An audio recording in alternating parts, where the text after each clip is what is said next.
नमस्कार दोस्तों, good morning, सुप्रभात, राधे राधे। आप सभी का स्वागत है आज की इस करंट अफेयर्स की क्लास में, जिसमें हम लोग बातचीत करेंगे आज की कुछ महत्वपूर्ण खबरों के बारे में जो आपकी परीक्षा की दृष्टि से इंपॉर्टेंट है। आप सभी मित्रों का हार्दिक स्वागत और अभिनंदन है आज की इस करंट अफेयर्स की क्लास में। सभी बंधुओं को नमस्कार, गुड मॉर्निंग, जय श्री कृष्णा। चलिए शुरुआत करते हैं आज के करंट अफेयर्स के सवालों की। हाँ जी, बीके राजा, सपना, जीतू, रूही, प्रदीप गौड़, आप सभी मित्रों का हार्दिक स्वागत, अभिनंदन, नमस्कार। कविता चौधरी, रीना जी, सुमन यादव, सपना मीना, राखी पारिक, सबको गुड मॉर्निंग, नमस्कार। चलिए आज बात करेंगे 8/2/2022 यानी 8 फरवरी 2022 के करंट अफेयर्स के बारे में। 8 फरवरी 2022, जिसमें हमारे पास होगा विश्व, भारत और राजस्थान का करंट अफेयर्स, जो आपके परीक्षा की दृष्टि से इंपॉर्टेंट हो सकते हैं। सिर्फ उन्हीं विषयों पर बातचीत करने वाले हैं, बाकी बेफालतू के विषयों पर हम बातचीत नहीं करेंगे। ऐसे विषय जो परीक्षा के लायक नहीं है उन पर करंट अफेयर्स की दृष्टि से कोई बात नहीं करेंगे। ना थके अभी पैर, ना अभी हिम्मत हारी है, हौसला है जिंदगी में कुछ कर दिखाने का, इसलिए अभी अभी सफर जारी है। तो मेरे मित्रों, आप सभी का स्वागत है इन्हीं पंक्तियों के साथ कि ना थके अभी पैर, ना अभी हिम्मत हारी है, हौसला है जिंदगी में कुछ कर दिखाने का, इसलिए अभी भी सफर क्या है, जारी है। तो आप सभी मित्रों का स्वागत करते एक बार फिर आज के पहले सवाल की ओर बढ़ते हैं। तो मित्रों, आज का पहला सवाल आपकी स्क्रीन पर ये रहा, जरा देखिएगा क्या है पहला सवाल ही।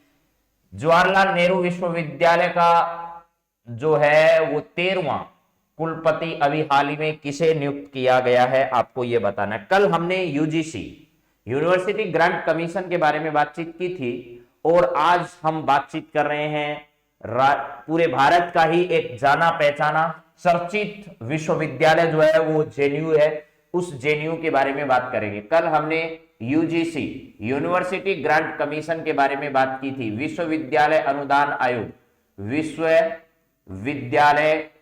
विश्वविद्यालय अनुदान आयोग जो है, इस अनुदान आयोग के बारे में चर्चा की थी, अनुदान आयोग।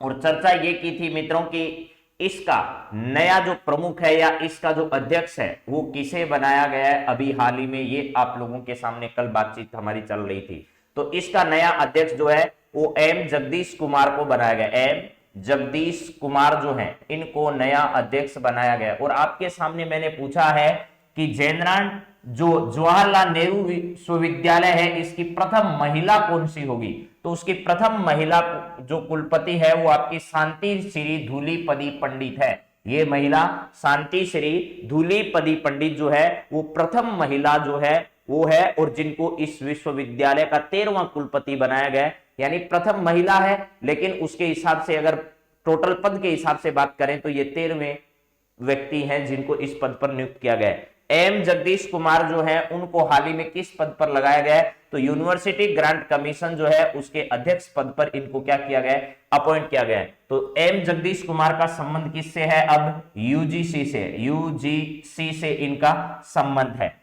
शांति श्री धूलीपदी पंडित जो है वो प्रथम महिला इस पद पर पहुंचने वाली, प्रथम महिला जो है वो इस पद पर पहुंचने वाली है। प्लस कौन सा विश्वविद्यालय, जेएनयू। जेएनयू जो है वो कहां पर है, तो दिल्ली में है। यानी कला संकाय के विद्यार्थियों का एक गढ़ आप लोग इसे कह सकते हो, और बहुत ही शानदार और जो विचारवान लोग हैं उनका एक केंद्र है। तो आप सभी इस बात को जानते हैं। यूजीसी की स्थापना और बाकी सारी बातें इनके संदर्भ में हमने कल की थी। किस एक्ट के तहत इसकी स्थापना की गई, सोनाली सिंह जो है इनको अभी सीजीए बनाया गया, सीजीए बनाया गया। और मैंने ये भी कहा था कि ये सीजीए जो होते हैं वो आपकी किस सर्विस, वित्त विभाग के अंतर जो सेवाएं होती है, भारतीय वित्त सेवाएं जो होती है उनके अंतर्गत, वाणिज्य सेवाओं के अंतर्गत इनकी नियुक्ति की जाती है। यानी एक तरीके से सिविल सेवा जो है उससे नीचे की कैटेगरी की जो सर्विस होती है उनमें इनको गिना जाता है। उषा शर्मा जो है वो राजस्थान जो है राजस्थान की क्या बनाई गई है, मुख्य सचिव बनाई गई। राजस्थान की मुख्य सचिव है। और यह भी ध्यान रखिएगा इससे पहले केंद्र सरकार में कार्मिक विभाग के पद पर थी, केंद्र सरकार में केंद्र सरकार में किस विभाग में, कार्मिक विभाग जो है उस कार्मिक विभाग में इनका कार्य चल रहा था, कार्मिक विभाग में इनका कार्य हो रहा था। प्लस इसके बाद ध्यान रखिएगा मेरे मित्रों, ये दूसरी महिला है राजस्थान की इस पद पर पहुंचने वाली, दूसरी महिला जो है वो है इस पद पर पहुंचने वाली। प्रथम महिला जो है वो कुशल सिंह है, जिन्होंने राजस्थान में अशोक गहलोत जी जब मुख्यमंत्री थे इससे पहले उन्हीं के कार्यकाल में जो है वो क्या किया था, मुख्य सचिव का पदभार इन्होंने संभाला था। हाँ, तो सीजीए अलग है और सीएजी अलग है, ये भी 2-3 दिन से मैं लगातार आपको पढ़ा रहा हूं, शायद मेरे हिसाब से अंतर समझ में आया होगा। ये सीएजी है और सीजीए है और सीएजी हमारे जो है वो कौन है, गिरीश चंद्र मुर्मू है। गिरीश चंद्र क्या है, गिरीश चंद्र मुर्मू साहब जो है वो हमारे क्या है भैया, सीएजी है। इनका उल्लेख आर्टिकल 148 से लेकर के 151 तक का जो भारतीय संविधान का आर्टिकल है उसमें इनका उल्लेख है।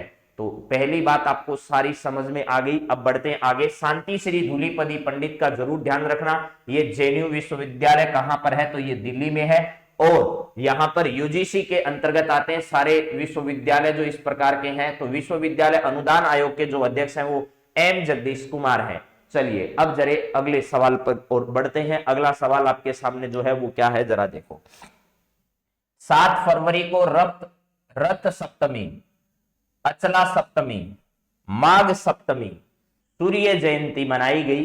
इस अवसर पर एक दिवसीय ब्रह्मोत्सव का आयोजन कहां पर किया गया, आपको यह बताना है। भाई 7 फरवरी को इसको बड़ा पवित्र दिन माना जाता है और इसी दिन को कहते हैं रक्त सप्तमी, इसी दिन को कहते हैं अचला सप्तमी और इसी को कहते हैं माघ सप्तमी।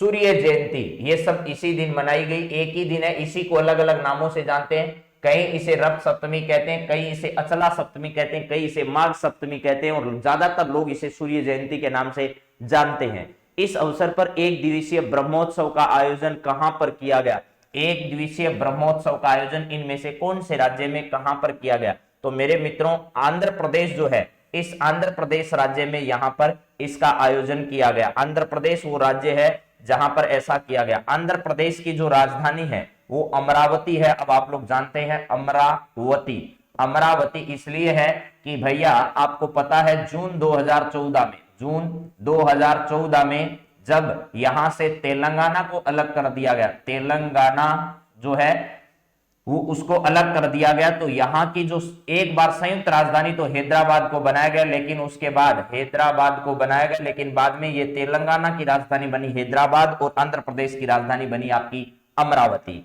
हैदराबाद में अभी हाल ही में प्रधानमंत्री ने, आपको पता होगा, स्टेच्यू ऑफ इक्वलिटी जो है इसका क्या किया है, उद्घाटन किया है। ये वाली श्री रामानुजाचार्य जो है, इन पर सवाल पूछा जा सकता है आगामी परीक्षाओं में। श्री रामानुजाचार्य जो है वो 11वीं शताब्दी के भक्ति संतों में इनका महत्वपूर्ण स्थान है। क्या है, भक्ति जो संत है, भक्ति संत जो है उन संतों में इनका महत्वपूर्ण, यानी भक्ति आंदोलन जब हम पढ़ते हैं उन भक्ति आंदोलनों में इनकी महत्वपूर्ण भूमिका रही है। और यह प्रतिमा जो है वो 216 फीट ऊंची प्रतिमा जो है इसका निर्माण वहां पर किया गया है। तो ये सब बातें आपके लिए इंपॉर्टेंट है। इसके बाद एक राज्य यहां आपको मध्य प्रदेश दिखाई दे रहा है। मध्य प्रदेश की राजधानी क्या है, भोपाल है और यहाँ का एक शहर है जिसका नाम इंदौर है। स्वच्छता के क्षेत्र में, स्वच्छता का बार बार यह पुरस्कार प्राप्त करता जा रहा है। प्लस अभी लता जी का निधन हुआ है, लता मंगेशकर जी का जो निधन हुआ है, ये सुरों की सम्राज्ञी का जो निधन है वो मुंबई में हुआ है, लेकिन ध्यान रखना उनका जन्म जो है वो कहां पर हुआ था, तो इंदौर में इनका जन्म हुआ था। इंदौर मध्य प्रदेश जो है यहां पर इनका क्या हुआ, जन्म हुआ।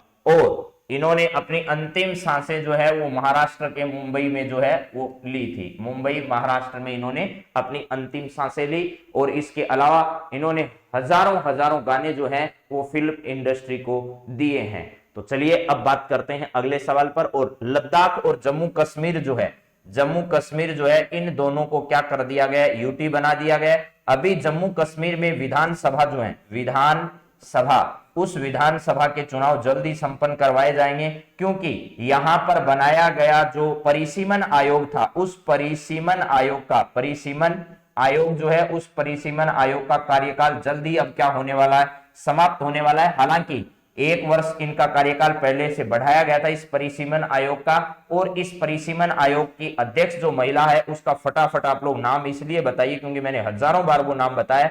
वो आपकी सुप्रीम कोर्ट की पूर्व न्यायाधीश है जिनके नेतृत्व में बना है। प्लस इसके साथ साथ निर्वाचन आयोग और राज्य निर्वाचन आयोग के मेंबर भी इसमें क्या किए गए हैं, शामिल किए गए हैं। यानी मुख्य निर्वाचन आयुक्त और जम्मू कश्मीर राज्य जो है केंद्र शासित प्रदेश जो है उसके निर्वाचन आयोग जो हैं उनको शामिल करते हुए इस परिसीमन आयोग को बनाया गया था। इसने अपनी रिपोर्ट अभी हाल ही में सौंप दी है और आपत्तियां के बाद भी इन्होंने कोई परिवर्तन करने का फैसला नहीं किया है, और यह रिपोर्ट जो है अब फाइनल तैयार हो चुकी है और इस परिसीमन आयोग का कार्यकाल भी अभी हाल ही में क्या होने वाला है, पूरा होने वाला है। और लद्दाख जो है यहाँ पर पिछले दिनों दो चीज चर्चा में रही थी, एक तो यहाँ का पशु और एक यहाँ का पक्षी। एक तो आपने तेंदुए का नाम सुना होगा, हिम तेंदुआ जो है वो, और एक काली गर्दन वाला जो सारस है वो सारस है। ये तो यहाँ का क्या है, पक्षी है, राज्य पक्षी है, और ये तेंदुआ जो है यहाँ का राज्य क्या है, पशु घोषित किया गया था। तो ये हिमालयी तेंदुआ है, ध्यान रखना, हिमालयी क्या है, तेंदुआ है। ये सारी बातें इससे संबंधित थी तो मैंने आपसे कर ली है, अब आप लोग जानते हैं। एक बात और सुन लीजिए मेरे मित्रों, महाराष्ट्र जो है यहाँ की मुंबई जो है वो आर्थिक राजधानी के रूप में जाना जाता है। आर्थिक राजधानी के रूप में किसको जाना जाता है, देश की आर्थिक राजधानी मुंबई को। आर्थिक राजधानी कौन सी है, आर्थिक राजधानी है आपकी मुंबई, ये आप लोग सब जानते हैं। यहाँ पर उद्धव ठाकरे की क्या है, सरकार है, और प्लस इसके साथ साथ अजीत पवार जो है वो उनको पहले शामिल किया गया था। भगत सिंह कोश्यारी जो है उनका नाम भी खूब चर्चा में रहता है, भगत सिंह कोश्यारी। प्लस इसके अलावा यहां पर 1 मई 1960 को जो है वो इसका गठन किया गया, और 1 मई को महाराष्ट्र दिवस मनाया जाता है।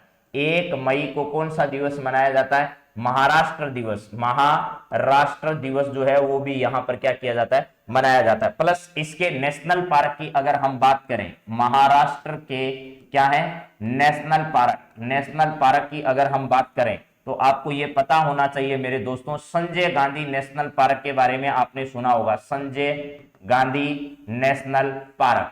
प्लस इसके साथ साथ आपने ताडोबा नेशनल पार्क के, ताडोबा नेशनल पार्क, इसके अलावा Chandoli national park, Chandoli national park है। इसके अलावा यहां पर एक है Navegaon national park, Navegaon national park. ये सभी नेशनल पार्क जो हैं वो इसी के अंतर्गत आते हैं। आप लोग इन बातों को क्या करिएगा, ध्यान रखिएगा। प्लस यहां पर एक बात और इंपॉर्टेंट है, अस्मक का नाम सुना होगा आपने, अस्मक, अस्मक, चेदी, ये वत्स, ये सब नाम सुने। ये अस्मक एकमात्र दक्षिणी भारत का जो महाजनपद था, वो महाजनपद आज के दिन किस राज्य के अंतर्गत शामिल है, तो यहां पर ये अस्मक यहां पर पड़ता है। इसके अलावा आपने एक अहमदनगर का नाम सुना होगा, अहमदनगर, वो अहमदनगर का क्षेत्र भी यहां पर पड़ता है। एक द्वीप है जिसका नाम है सालसेट द्वीप, क्या है, सालसेट द्वीप है, यहां पर सालसेट द्वीप जो है यहां पर स्थित है। और देश का सबसे बड़ा बंदरगाह, देश का, महाराष्ट्र जो है उसमें मुंबई जो आपका बसा है वो सालसेट द्वीप पर ही बसा है। देश का सबसे बड़ा बंदरगाह भी यहां पर है, सबसे बड़ा बंदरगाह जो है, सबसे बड़ा बंदरगाह, बंदरगाह यहां पर है। प्लस ये ध्यान रखना प्राकृतिक बंदरगाह है, क्या है, प्राकृतिक बंदरगाह है, प्राकृतिक बंदरगाह है ये वाला। और ये सब बातें आपने मुंबई के बारे में सुनी होगी।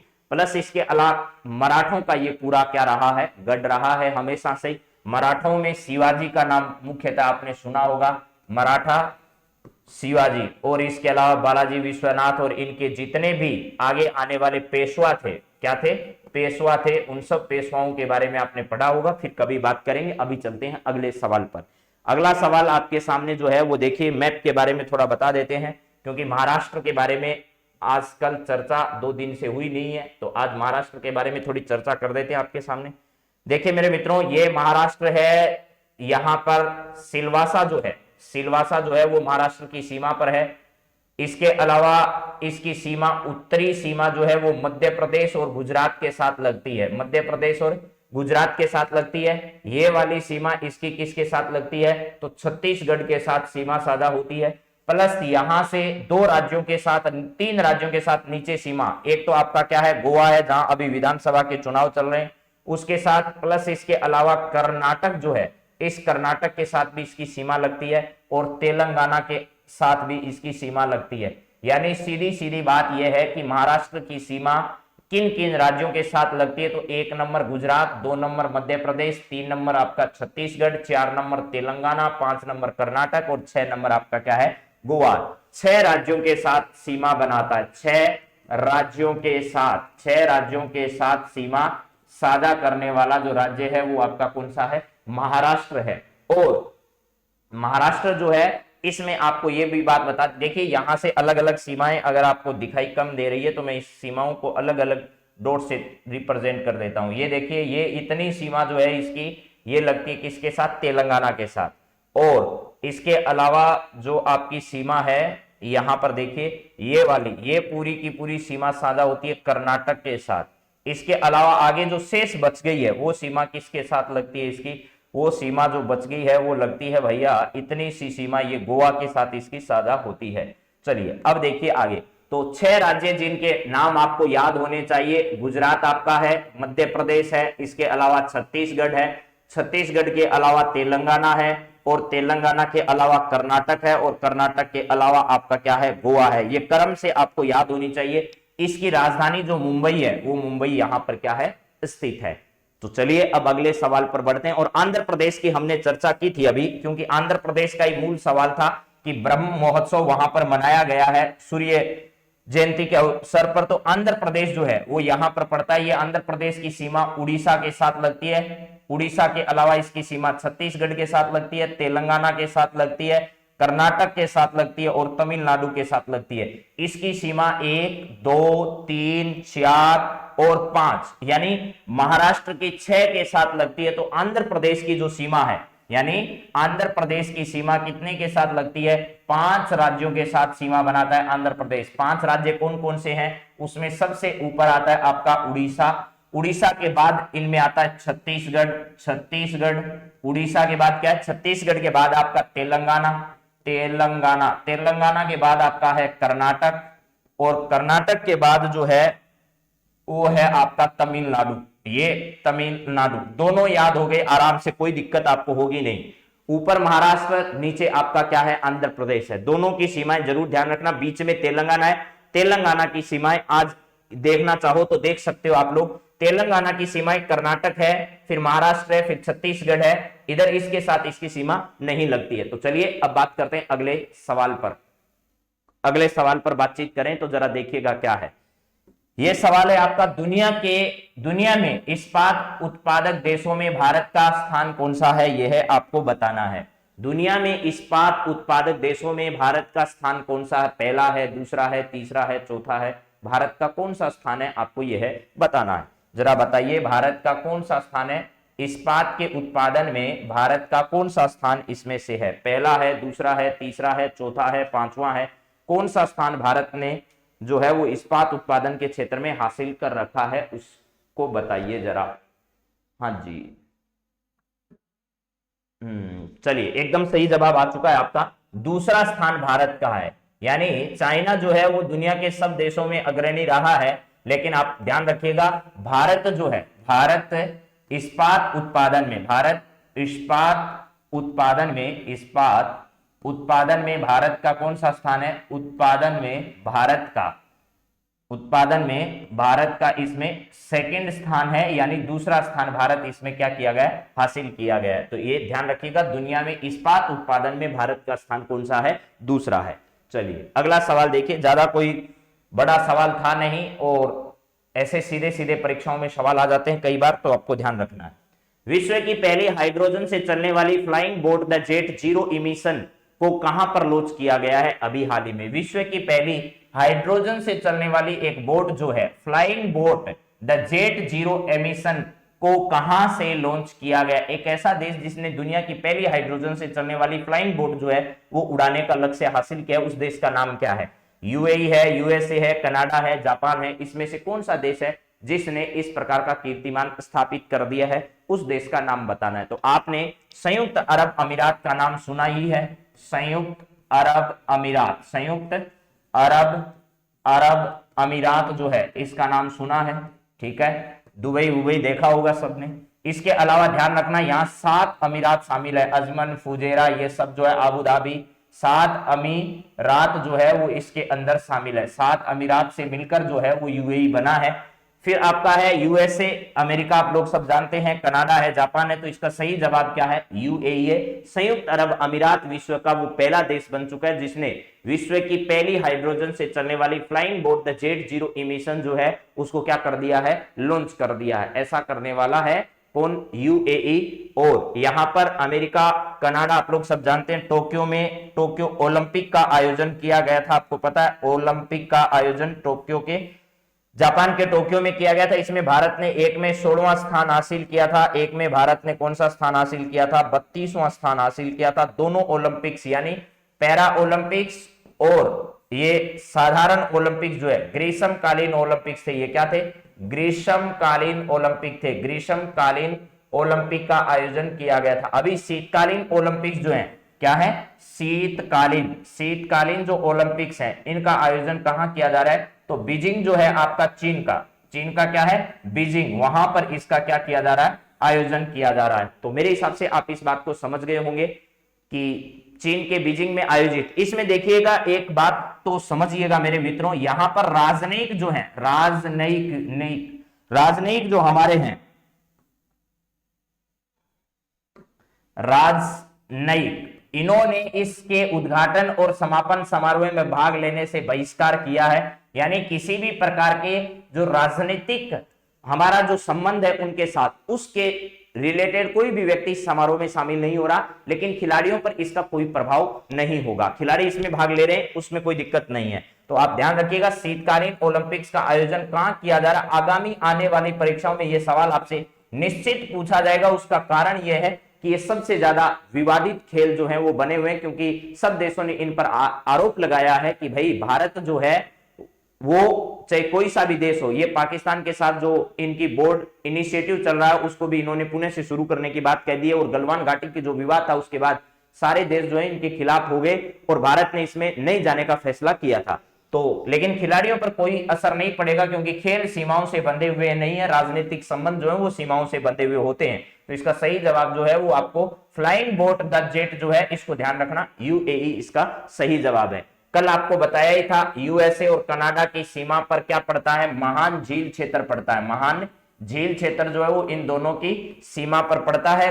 कौन सी अक्षांश रेखा है ये हम लोग रोजाना बात कर ही रहे हैं। कौन सी अक्षांश रेखा इन दोनों के बीच में सीमा बनाती है? कनाडा जो है इसे मिनी पंजाब भी कहा जाता है। क्या कहा जाता है? मिनी पंजाब जो है वो भी इसे कहा जाता है, आप लोग ये जानते हैं। चलिए अगले सवाल पर बात करते हैं। अगला सवाल जरा देखिएगा क्या है।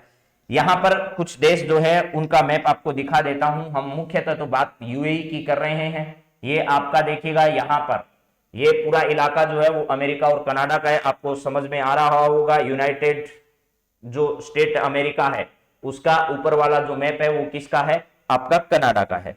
चलिए इधर देखिएगा, यहां पर ये वाला जो इलाका है ये पूरा का पूरा किससे संबंधित है? तो इसको जरा समझना है हमें। और यहां पर आपका यूएई है, बहरीन है, कुवैत है, कतर है, ये सारे क्षेत्र जो हैं वो यहां पड़ते हैं। इराक है, ईरान है, ठीक है। तो ये वाला जो मैप है वो आपको ढंग से समझना है। आजा भाई आजा, सही हो जा रहे।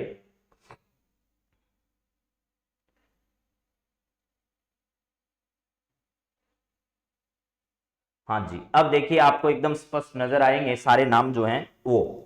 यहां पर ये सऊदी अरब है, इसके नीचे यमन है, यमन के इधर ओमान है, और इसके ऊपर ठीक यूएई नाम आपको नजर आ रहा होगा। यहां देखिए ये लिखा हुआ है यूनाइटेड अरब अमीरात जो है, ये जो कलर ग्रीन कलर में यहां दिखाया गया ये है। इसके ठीक ऊपर एक छोटा सा देश है जिसका नाम कतर है, और सऊदी अरब की सीमा पर एक देश है जिसका नाम कुवैत है। इराक की और सऊदी अरब की सीमा पर है। और इसके इधर पड़ता है ईरान। ईरान जो है वो भारत का सहयोग कर रहा है किस मामले में? जो कि अभी आपको पता होगा अफगानिस्तान जो है, इस अफगानिस्तान के अंदर जो भी घटना घटित हुई है, तालिबानियों का कब्जा हुआ है, उसके बाद हमारा मानवीय सहायता जो है, मानवीय क्या है? मानवीय सहायता, उस मानवीय सहायता में हमारी क्या कर रहा है? ये सहायता कर रहा है। ईरान ने कहा भाई हमारे पास है मामला और हम इसको जल्दी से आपूर्ति कर सकते हैं, तो हम आपका इसमें सहयोग करने के लिए तैयार हैं। तो यहां पर इन सबको देखना है कि ये देश कौन कौन से हैं। पाकिस्तान है, जहां से होकर अब जो बोर्ड रोड इनिशिएटिव पाकिस्तान और चाइना के बीच में इसको बनाया जा रहा है, ये इस ऑक्यूपाइड जो कश्मीर है, पीओके वाला क्षेत्र है, उस पीओके वाले क्षेत्र से इसे क्या किया जा रहा है, गुजारा जा रहा है। इसलिए भारत पर इस पर बहुत आपत्ति है। उसमें चीन का समर्थन कौन कर रहा है, पाकिस्तान कर रहा है। ठीक उसके ऊपर अफगानिस्तान है, उसके ऊपर तुर्कमेनिस्तान है, फिर उज्बेकिस्तान है, कजाकिस्तान है, इधर मंगोलिया है, फिर रूस आपका ऊपर पड़ता ही है। तो ये सारी बातें जो है वो इस क्षेत्र को बहुत अच्छे से समझने की जरूरत है मेरे मित्रों, आपको बार बार। चलिए अगले सवाल पर बात करते हैं हम लोग। अगला सवाल आज का आपके सामने है कि हाल ही में अमिताभ दयाल का निधन हो गया है, उनका संबंध किस क्षेत्र से था, ये बताइएगा। अभी हाल ही में अमिताभ दयाल का निधन हो गया है, ये अमिताभ दयाल का संबंध किस क्षेत्र से था। एक तो आपको याद करना है, अभी निधन हुआ है लता मंगेशकर जी का, लता मंगेशकर जी का क्या हुआ है, निधन हुआ है। मैंने आपको बताया था राजस्थान से इनका अगर आप लिंक जोड़ोगे तो एक लिंक राजस्थान से जरूर बैठ जाएगा। और ये कहानी मैंने एक दिन पहले भी बताई थी। राज सिंह डूंगरपुर का नाम आपने सुना होगा, राज सिंह डूंगरपुर, राज सिंह क्या है, डूंगरपुर जो है, डूंगरपुर, इनको दिल दे बैठी कौन भैया, लता मंगेशकर जी। और दोनों की आपस में विवाह हो नहीं पाया, क्योंकि ये राजघराने से संबंधित थे, इनका विवाह हो नहीं पाया और इस वजह से इन दोनों ने यहां पर इन्होंने क्या किया, आजीवन जो है वो इसी प्रकार रहने का फैसला किया था। लता मंगेशकर जी, राज सिंह डूंगरपुर जो है, वो राज सिंह डूंगरपुर का संबंध जो है वो किस क्षेत्र से था, ध्यान रखना, क्रिकेट से था। क्रिकेट से इनका क्या था, संबंध था। आप लोगों ने सचिन तेंदुलकर का नाम जरूर सुना होगा, सचिन तेंदुलकर, ठीक है, सचिन तेंदुलकर जैसे महान खिलाड़ियों को ट्रेंड करने का जो है वो इनके पास क्या है, अनुभव है। और राज सिंह डूंगरपुर जो है वो और लता मंगेशकर के बीच में इस प्रकार का संबंध रहा है, आप लोग ये बात जानते हैं और जग जाहिर भी है। सिविल सेवा क्षेत्र से नहीं मेरे मित्रों, इनका संबंध तो था वो फिल्म क्षेत्र से था। फिल्म के निर्माता और निर्देशक थे, क्या थे, फिल्म निर्माता और क्या थे, फिल्म निर्माता व निर्देशक जो है इनकी भूमिका में आए कौन, अमिताभ दयाल, ठीक है, अमिताभ दयाल जो है फिल्म क्षेत्र से जुड़े हुए थे। अभी हाल ही में इनका क्या हो चुका है, निधन हो चुका है मेरे मित्रों, ये ध्यान रखना है। चलिए, इसके अलावा पत्रकारिता से नहीं, राजनीति से भी इनका कोई संबंध दूर दराज का नहीं रहा है। चलिए अगला सवाल जरा देखिएगा आपके सामने क्या है, ठीक है। चलिए अगला सवाल क्या है जरा देखो, यहां सवाल है बजट 2021-22 में खेलो इंडिया योजना में आवंटित राशि में कितने प्रतिशत की हाल ही में वृद्धि की गई है। देखो, खेलो इंडिया यूथ गेम्स का आयोजन जो है वो इस बार हरियाणा, पंचकुला हरियाणा में किया जाएगा। कहां पर, पंचकुला हरियाणा, पंचकुला हरियाणा में इस बार का आयोजन किया जाना है, हरियाणा में इसका आयोजन किया जाना है। और ये किस वर्ष के होंगे, वर्ष 2021 के गेम्स होंगे, वर्ष 2021 के। और इनका जो शुभंकर है, क्या है इनका शुभंकर, वो शुभंकर आपको कल ही बताया था भैया, धाकड़ है, क्या है, धाकड़ इनका शुभंकर है। चलिए यहां पर हरियाणा से संबंधित कौन है, नीरज चोपड़ा है, नीरज चोपड़ा जो है इनका संबंध कहां से है, यहां इन्होंने स्वर्ण पदक हासिल किया था, किसमें, स्वर्ण पदक किया था टोक्यो ओलंपिक में, टोक्यो जो है इस ओलंपिक में स्वर्ण पदक हासिल किया। प्लस इन्हें पद्म श्री अवार्ड जो है, कौन सा अवार्ड, पद्म श्री अवार्ड, और सेना में परम विशिष्ट मेडल, परम विशिष्ट मेडल जो है, परम विशिष्ट मेडल से इनको नवाजा जा रहा है। प्लस इसके अलावा इनकी याद में 7 अगस्त के दिन, 7 अगस्त के दिन क्या किया जा रहा है, भाला फेंक दिवस जो है, भाला फेंको दिवस जो है वो भी क्या किया जाता है, मनाया जाता है। प्लस इसके साथ साथ मेरे मित्रों एक बात और भी ध्यान रखना है कि नीरज चोपड़ा को अभी हाल ही में Laureus breakthrough award, Laureus breakthrough award जो है ना, ब्रेक थ्रू अवार्ड, ये ब्रेक थ्रू अवार्ड भी इन्हीं को प्रदान करने की क्या की गई है, घोषणा की गई है। पुणे महाराष्ट्र में सेना ने, पुणे महाराष्ट्र जो है यहां पर क्या किया जा रहा है, महाराष्ट्र में सेना द्वारा एक स्टेडियम का नाम इनके नाम पर किया गया, ठीक है, स्टेडियम का नाम जो है वो नीरज चोपड़ा स्टेडियम के नाम पर इनका नामकरण किया गया। तो ये सारी बातें जो है आप लोग जानते भी हैं और रोजाना हमारी इस पर बातचीत भी होती है, ठीक है। चलिए अब बात करते हैं अगले सवाल पर। अगला सवाल हमारा क्या है कि भाई बजट में 2021-22 में खेलो इंडिया योजना में आवंटित राशि में कितने प्रतिशत की वृद्धि की गई है, 24%, 48%, या कौन सी ऐसी राशि है जिसको यहां पर किया गया है। तो ध्यान रखना, इसमें 48% राशि जो है उसकी क्या की गई है, वृद्धि की गई है। 48% राशि इसमें बढ़ाई गई है मेरे मित्रों। तो यहां पर आपका सही जवाब क्या है, 48% राशि। यानी सीधी सी बात है, पहले अगर 100 रुपए इस गेम्स को मिलते थे, अब 148 रुपए इस गेम को क्या किए जाएंगे, दिए जाएंगे। इतनी राशि जो है वो इन्होंने बढ़ा दी है बजट के अंदर। चलिए, बजट किसने प्रस्तुत किया, तो निर्मला सीतारमण जी ने। निर्मला सीतारमण जो है, इन्होंने सीतारमण जी जो है, इन्होंने वित्त मंत्री ने बजट प्रस्तुत किया। ये दूसरा डिजिटल बजट था, digital budget, second digital budget था। निर्मला सीतारमण जी का ये कौन सा था, चौथा बजट था, यानी चौथा बजट इनका था। और मोदी सरकार की तरफ से इन्होंने 10वां बजट जो है वो क्या किया, हाल ही में प्रस्तुत किया। चलिए अब बात करते हैं अगले सवाल पर। अगला सवाल है, आत्मनिर्भर भारत डिजाइन केंद्र के विकास के लिए केंद्रीय संस्कृति मंत्रालय ने इनमें से किसके साथ हाल ही में समझौता किया है, यह बताना है। तो आत्मनिर्भर भारत अभियान चल रहा है लगातार, और डिजाइन केंद्र के विकास के लिए केंद्रीय संस्कृति मंत्रालय जो है, इस केंद्रीय संस्कृति मंत्रालय के साथ किसने समझौता किया है। एसबीआई ने, आरबीआई ने, पीएनबी ने, नाबार्ड ने, कौन सा।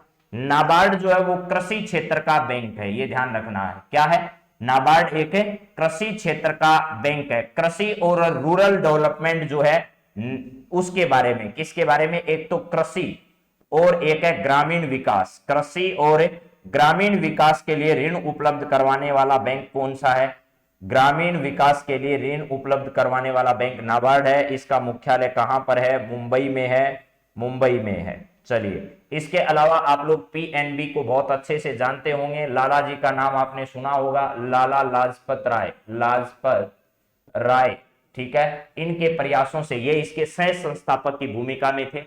आरबीआई जो है, इसका मुख्यालय भी कहां पर है, मुंबई में है। आप लोग इस बात को भी जानते हैं, बैंकों का बैंक है ये। क्या है, बैंकों का बैंक है, बैंकों का बैंक है, बैंकों का बैंक है।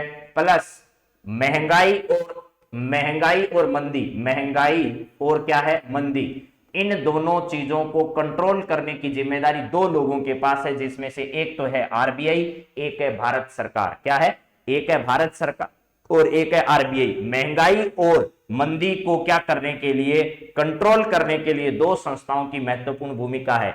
अब ये महंगाई और मंदी कैसे आती है मेरे दोस्तों, देखिए, एक तो होती है मांग, एक होती है आपूर्ति। एक क्या होती है, आपूर्ति होती है। इन दोनों में बैलेंस रहता है तब तक तो सब ठीक है।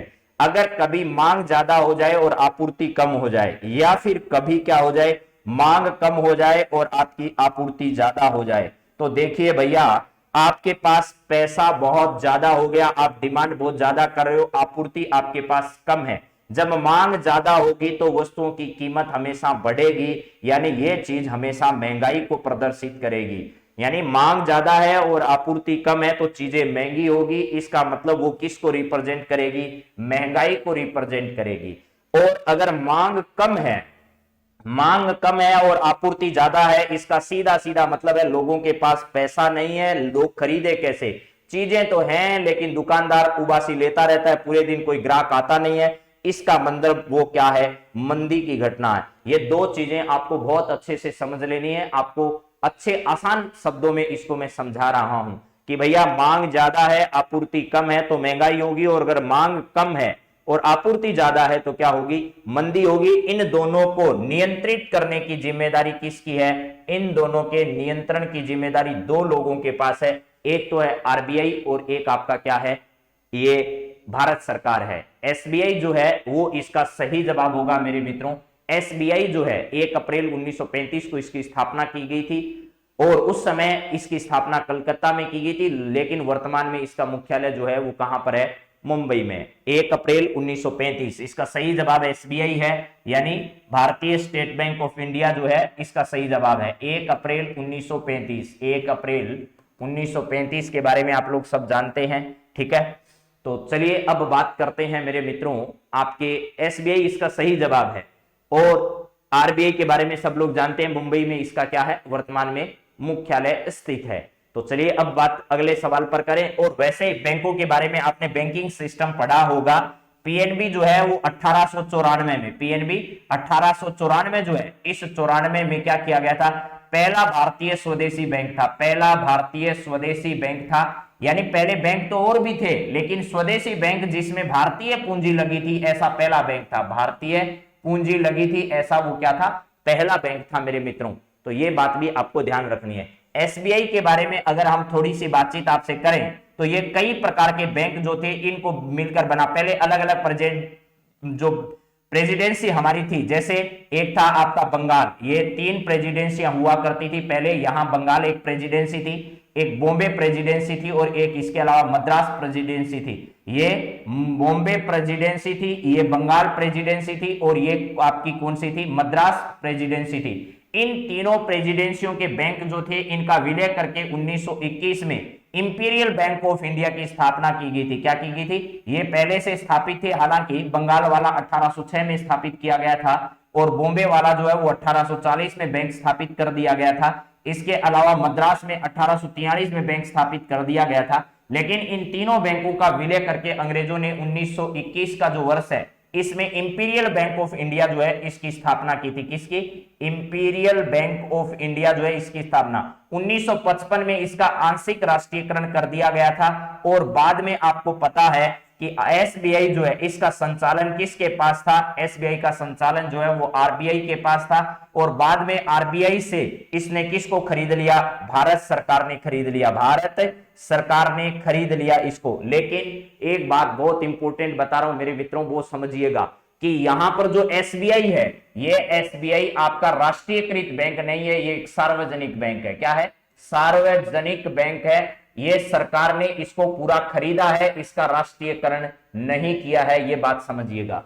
राष्ट्रीयकृत बैंक, अगर आज के दिन आपसे कोई पूछे कि राष्ट्रीयकृत बैंक कितने हैं, तो 11 राष्ट्रीयकृत बैंक है और एक ये सार्वजनिक क्षेत्र का बैंक, यानी टोटल सार्वजनिक क्षेत्र के बैंकों की बात करें तो आज के दिन 12 ऐसे बैंक हैं जिनके बारे में आपको बहुत अच्छे से ध्यान रखना है। तो ये आरबीआई वाली बात आपको समझ में आ गई होगी, एसबीआई है, आरबीआई है, पीएनबी है। यानी आरबीआई जो है, इस आरबीआई ने पहले इसकी जिम्मेदारी ले रखी थी, लेकिन भारत सरकार ने कहा कि आपके पास तो बहुत सारे काम है, आप दूसरे काम करिए, आप बैंक चलाने का, ये एसबीआई को चलाने का काम हमें दे दीजिए, हम इसको बहुत अच्छे से चलाने की क्या करेंगे, कोशिश करेंगे और हम इसे रनिंग में लाएंगे। तो ये सारी बातें आपको इसके संदर्भ में ध्यान रखने, बहुत सारी भी बातें हैं, लेकिन उन सबको अभी बात करने से कोई फायदा नहीं है। राष्ट्रीयकृत बैंकों की संख्या 11 है, सार्वजनिक बैंकों की संख्या क्या है, 12 है, टोटल मिलाकर अगर आपसे पूछा जाए तो। अंतिम दिनों में जो विलय किए गए उनके बारे में भी थोड़ा बता देता हूं, करंट अफेयर्स की दृष्टि से इंपोर्टेंट जो है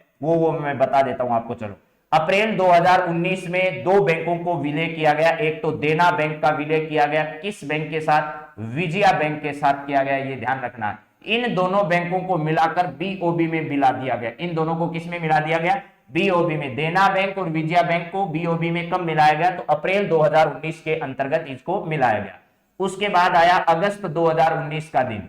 अगस्त 2019 में क्या क्या किया गया, एक तो आंध्रा बैंक जो है, एक कौन सा बैंक है, आंध्रा बैंक, प्लस इसके साथ एक कॉरपोरेशन बैंक और है, क्या है, कॉरपोरेशन बैंक और था। इन दोनों बैंकों को मिलाकर क्या कर दिया गया, यूनियन बैंक ऑफ इंडिया में मिला दिया गया, यूनियन बैंक ऑफ इंडिया में इनका क्या कर दिया गया, विलय कर दिया गया। इसके बाद आया अप्रैल 2020, अप्रैल 2020 में भी यह प्रक्रिया जारी रही। ओबीसी जो है और इसके अलावा United bank of India, United bank of जो है इंडिया, इन दोनों का विलय करके किस में कर दिया गया, पीएनबी में मिला दिया गया। इन दोनों को किस में, पीएनबी में मिला दिया गया। ओबीसी ओरिएंट बैंक जो है, ओरिएंटल बैंक ऑफ कॉमर्स और यूनाइटेड बैंक ऑफ इंडिया को मिलाकर पीएनबी में शामिल कर दिया गया। इसके बाद मेरे मित्रों आया अप्रैल 2020 का वर्ष। अप्रैल 2020 में ही क्या कर दिया गया, इलाहाबाद जो बैंक था, इलाहाबाद का बैंक जो था, इलाहाबाद बैंक, इस इलाहाबाद बैंक का इंडियन बैंक में विलय कर दिया गया, इंडियन बैंक जो है इसमें विलय कर दिया गया। इसके अलावा आपका अगला जो है अप्रैल 2020 में ही क्या कर दिया मेरा मित्रों, सिंडिकेट जो बैंक होता था, सिंडिकेट बैंक, उस सिंडिकेट का विलय केनरा बैंक में कर दिया गया। किसमें, केनरा बैंक जो है उसमें विलय। सबसे इंपॉर्टेंट बातें जो है वो तो ये वाली है, बाकी आप चाहे करंट अफेयर्स की दृष्टि से इनको समझो तो देखिए अप्रैल 19, 20, 20 इन सब बैंकों का आपस में क्या कर दिया गया, मर्ज कर दिए गए इनको। ये है आपका मर्जेस का सिस्टम। चलिए अगला सवाल जरा देखिएगा क्या है। ये सवाल है, चोरा चोरी कांड की घटना अभी 100 वर्ष पूरे कर लिए हैं उसने, और प्रधानमंत्री ने इस उपलक्ष्य पर कुछ बातें भी कही थी। अगर आपने देखा हो तो आपसे पूछा जा रहा है कि यह चोरा चोरी की घटना कब हुई थी। तो आपने असहयोग आंदोलन का नाम सुना होगा, असहयोग आंदोलन, असहयोग आंदोलन का नाम सुना है जी मित्रों। ये असहयोग आंदोलन है, गांधी जी के असहयोग आंदोलन है, भारत छोड़ो आंदोलन है। चोरा चोरी की घटना जो है वो असहयोग आंदोलन के दौरान क्या हो गई थी, घटित हो गई थी। इसी चोरा चोरी कांड की घटना के कारण बाद में इस असहयोग आंदोलन को स्थगित करना पड़ा महात्मा गांधी को। कांग्रेस के अधिकांश लोग उनसे नाराज हो गए थे। तो ये सब बातें आप लोग जानते हैं, ठीक है। हाँ जी, तो बताइए अब सही जवाब क्या है। असहयोग आंदोलन के दौरान ही चोरा चोरी कांड की यह घटना जो है, इसके 100 वर्ष अभी हाल ही में पूरे हो गए हैं। तो यह घटना जो है वो कब घटित हुई थी, तो 4-5 फरवरी का दिन आपको याद होगा। अधिकांश जगह 4 फरवरी भी लिखा है और 5 फरवरी भी, तो इन दोनों डेट में से देखिएगा। ये फरवरी 2022 को इसके कितने वर्ष पूर्ण हो चुके हैं, इतने वर्ष पूरे हो चुके हैं। इसको 100 वर्ष की जो घटना है वो पूरी है। सही डेट तो इसकी 4 फरवरी ही है, 5 फरवरी नहीं है, सही है। तो 4 फरवरी 2022 को ये 100 वर्ष जो है वो क्या कर चुका है, पूरी कर चुका है। तो इसको ध्यान रखना, फरवरी 1922 की घटना है और इसने फरवरी 2022 में क्या कर लिए, अपनी 100 वर्ष पूरे कर लिए इस घटना को। चोरा चोरी की जो घटना है उत्तर प्रदेश के गोरखपुर का नाम आपने सुना होगा, ठीक है। तो इस प्रकार की ये बात आपको ध्यान रखना है। अभी हाल ही में इसके 100 वर्ष पूरे हुए हैं। इस पर कोई ना कोई सवाल आगामी परीक्षाओं में पूछा जा सकता है। चलिए अगला सवाल जरा देखिएगा क्या है। बीजिंग में आयोजित शीतकालीन ओलंपिक में भारतीय दल के ध्वजावाहक कौन है, ये आपको बताना है। बीजिंग में आयोजित भारतीय जो दल है उसमें शीतकालीन ओलंपिक्स में भारतीय कौन सा खिलाड़ी है जिसने क्या किया है, इस दल का नेतृत्व किया है। देखिए टोक्यो पैरा ओलंपिक्स जो हुआ था, टोक्यो पैरा ओलंपिक्स जो हुआ, पैरा ओलंपिक्स, उसमें टेक चंद जो है वो ध्वजावाहक रहे। और अभी शीतकालीन ओलंपिक जो चल रहा है इसमें आरिफ खान जो है, ये आरिफ खान इसमें क्या है, ध्वजावाहक है। इसका सही जवाब आरिफ खान ही है, ठीक है। आरिफ खान इसका सही जवाब है। अवनी लेखरा जो है टोक्यो पैरा में समापन समारोह, ये तो थी किसमें, उद्घाटन समारोह में। उद्घाटन समारोह में ये समापन समारोह में जो थे वो टोक्यो पैरा ओलंपिक में अवनी लेखरा रही। बजरंग पूनिया के साथ साथ आपको पता है बॉक्सिंग की खिलाड़ी, हमारी चर्चित चेहरा, जिसने क्या किया था, टोक्यो ओलंपिक्स जो था, टोक्यो ओलंपिक, इस टोक्यो ओलंपिक के उद्घाटन सत्र में, उद्घाटन, मेरी कॉम का नाम आपने सुना होगा, मेरी कॉम का नाम आपने बहुत अच्छे से सुना होगा। मेरी कॉम के साथ हॉकी इंडिया खिलाड़ी, ठीक है, उसका भी नाम आपने सुन रखा होगा, जिन्होंने इसका सबका क्या किया था, नेतृत्व किया था। तो आपको याद क्या करना है, अब इंपॉर्टेंट सवाल बन गया है आरिफ खान साहब। आरिफ खान जो है वो इसका सही जवाब होगा। आरिफ खान जो है इन्होंने क्या किया, इसमें भाग भी लिया है और इसके साथ साथ शीतकालीन ओलंपिक में भारतीय दल जो है इसके ध्वजावाहक जो है इसकी भूमिका में भी ये रहे हैं। तो आपसे अगली परीक्षाओं में सवाल पूछे जाने की पूरी संभावना है कि भारतीय दल जो है इसका नेतृत्व किसके द्वारा किया गया था।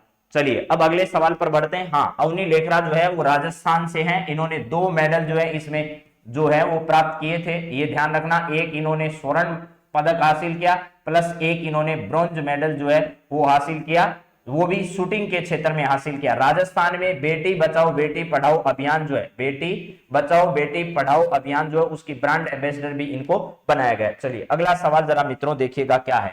10वां सवाल है, गोल्डन बॉय नीरज चोपड़ा पुस्तक के लेखक जो हैं वो इनमें से कौन है। तो सीधी सीधी सवाल है और सीधे सीधे सवाल पर हम बात करेंगे, बाकी इधर उधर की बातें सारी कर ली है नीरज चोपड़ा के संदर्भ में अभी अभी हमने।